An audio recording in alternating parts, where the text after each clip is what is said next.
A continuación hablaré sobre qué factores influyen en la deuda. Uno de ellos sería el déficit público, siendo el factor principal y más importante que determina la emisión de la deuda pública. Por lo que primero explicaré en qué consiste y las situaciones que le afectan. Entonces, ¿qué es el déficit público? Son situaciones en las que el Estado gasta más de lo que consigue ingresar. Entonces, esto tiende a cubrir parte de ese déficit creciente con la deuda pública. Ahora comentaré situaciones que afecten negativamente al déficit público. Entonces, una política económica proteccionista. Aumentar los gastos públicos y el déficit público en gran nivel al reducirse las transferencias con otros países. En segundo lugar, la inestabilidad política. La incertidumbre en empresas y familias reducen seriamente el consumo y las inversiones, decreciendo primero el PIB y afectando al déficit público del país. Y por último, las crisis económicas. La subida de ayudas e inversiones del Estado por la disminución del gasto privado y posiblemente debido a fuertes inflaciones no son superadas a la financiación que alternativamente se reduce. Ahora hablaré sobre los factores que influyen positivamente el déficit público. Primero, tratar de diversificar las fuentes de financiación de la deuda para distribuir el riesgo de manera que incentive su compra. Segundo, transferir parte de la deuda a entidades financieras externas a través del Fondo Europeo y Estabilidad Financiera. Tercero, el crecimiento económico visible incentiva a las personas a invertir y generar una confianza general, que facilita la adquisición de ayudas de diferentes entidades, suponiendo una mejora cada vez más efectiva. Entonces la deuda va perdiendo valor con la inflación que surge y disminuye y así se puede refinanciar.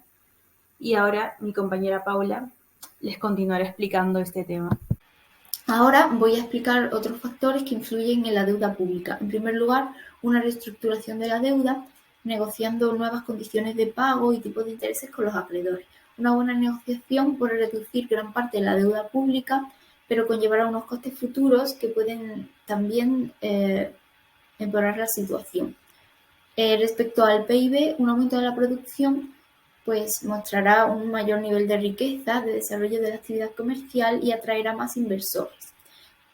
Un aumento de los impuestos para aumentar la financiación del Estado puede compensar la deuda pública. Sin embargo, también reducirá el consumo privado, el desempleo y el PIB.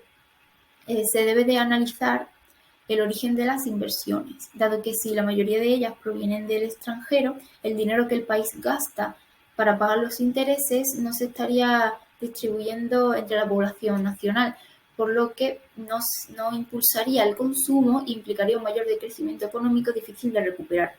También se deben de tener en cuenta la prima de riesgo y los tipos de intereses.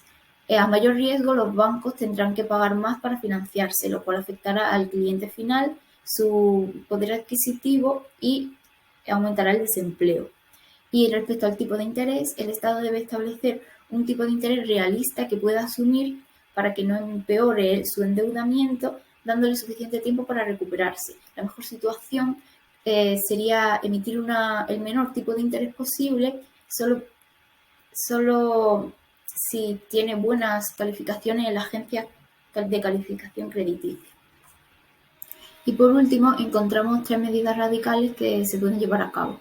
En primer lugar, monetizar la deuda, donde el Banco Central del país la compraría y el Estado se concedería a sí mismo un crédito cobrándose los intereses, lo que podría llevar a situaciones de hiperinflación.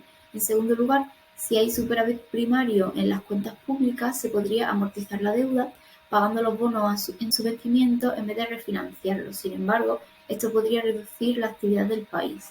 Y en tercer lugar, no pagar la deuda. Esto obviamente tendría graves repercusiones en la reputación del Estado y la Unión Europea podría decidir cerrarles el mercado o expulsarlos del euro.